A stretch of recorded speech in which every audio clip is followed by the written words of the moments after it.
प्रदेश सरकार द्वारा धार्मिक स्थलों पर बुलडोजर चलावता सूरतમાં તેનો વિરોધ પ્રદર્શન યોજાયો હતો। ત્યારે સુરત શહેર કોંગ્રેસ દ્વારા જિલ્લા કલેક્ટર કચેરી ખાતે આવેદનપત્ર આપી આ વિરોધ પ્રદર્શન કરાયું। ઉત્તર પ્રદેશની સરકાર સામે હિન્દુ સનાતન ધર્મનું અપમાન કરવાના આક્ષેપ સાથે કોંગ્રેસનું વિરોધ પ્રદર્શન જોવા મળ્યું છે। તો સુરત શહેર કોંગ્રેસના પ્રમુખ વિપુલ ઉધનાવાલાની આગેવાની હેઠળ આ વિરોધ પ્રદર્શન યોજવામાં આવ્યું હતું। विरोध प्रदर्शन में मंदिर महंत सहित कांग्रेस होद्देदारों और कार्यकर्ताओं पण उपस्थित रहा था। तो उत्तर प्रदेश में योगी सरकार द्वारा हिंदुत्वનું अपमान कराय होवाना कांग्रेसना आक्षेप है। त्यारे हिंदू धर्मનું अपमान तेमज गौ मातानी रक्षा बाबतना मुद्दा पर कांग्रेस द्वारा आवेदनपत्र आपी आ विरोध प्रदर्शन करवामां आव्युं। आ बाबते सूरत शहर कांग्रेस समिति द्वारा कलेक्टर कचेरी खाते विरोध प्रदर्शन करी कलेक्टर द्वारा राष्ट्रपति ने आवेदन आपवानुं कहेवामां आव्युं छे। हरीशभाई सूर्यवंशी सूरत शहर कांग्रेस उपप्रमुख छूं। आज अमारे कलेक्टरना माध्यमथी राष्ट्रपति श्री ने अमे आज आवेदनपत्र आपवा आव्या छे।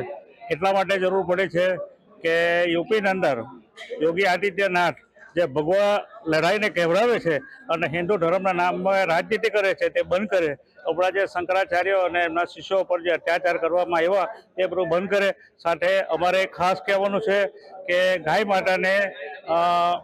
માતાને રાષ્ટ્રીય પ્રાણી તરીકે જાહેર કરે અને ગૌ માતાને કતલ જે થાય છે એનો જે માંસ છે તે આયાત થાય છે તે બંધ કરે અને જે કરોડો રૂપિયા કંપની પાસેથી જે ભાજપ સરકારે જે ઉઘરાવેલી છે તે તરત દેશના સાધુ સંતો માટે સમર્પિત કરે એ અમારી માંગણી છે। વિપુલ ઉધનાવાલા, સુરત શહેર કોંગ્રેસ પ્રમુખ। આજે અમે અમારા બીરબંજન મંદિરના મહારાજ મહંત શ્રી જયેશભાઈ સાથે આજે એક વિશેષ મુદ્દો લઈને આવ્યા છે। એ મુદ્દો એ ધર્મ અને આપણી પરંપરા અને સંસ્કૃતિ સાથે જોડાયેલો છે। જે આ સરકાર છે જે આપણા કહેવાતી લોકોને કહે છે કે હિન્દુઓની ને હિન્દુ ધર્મને માનનારી આ છે, પણ તેઓ સતત રાજકારણ કરી રહ્યા છે। આજે અમે મહારાજે કીધા એવા 4 મુદ્દા છે કે તેઓ 30 વર્ષની અંદર ગુજરાતની અંદર ગાય માતાની જે જગ્યા છે, ગૌચર જગ્યા, તેઓએ તેમનો ઉદ્યોગપતિઓ સાથે વેપાર કરી એમને વેચી દીધી છે। તેને પરત લેવાની અમારી માંગણી છે। અમારી સરકાર આવે તો અમે બધી જગ્યા પરત લઈ લઈશું।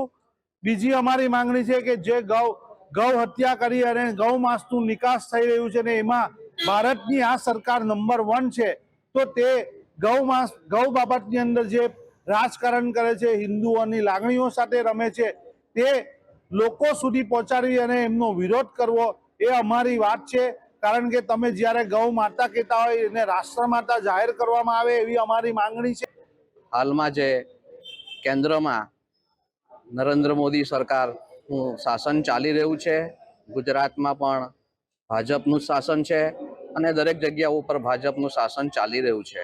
તો છેલ્લા 12 વર્ષથી તમે જુઓ તો સતત જ દરેક ધર્મો ઉપર કોઈને કોઈ રીતે આક્રમણ આ સરકાર દ્વારા કરવામાં આવી રહ્યું છે અને સનાતન ધર્મનો અર્થ જ બદલી કાઢી ફક્ત ભાજપની વિચારધારાને, આરએસએસની વિચારધારાને અંદર સનાતન ધર્મ જાણે દબાઈ ગયો હોય એ પ્રમાણેનું જે વાતાવરણ ઉપસ્થિત થઈ રહ્યું છે તેનો વિરોધ કરવા માટે આજે અમારે આ કાર્યક્રમ કરવાની જરૂર પડી છે।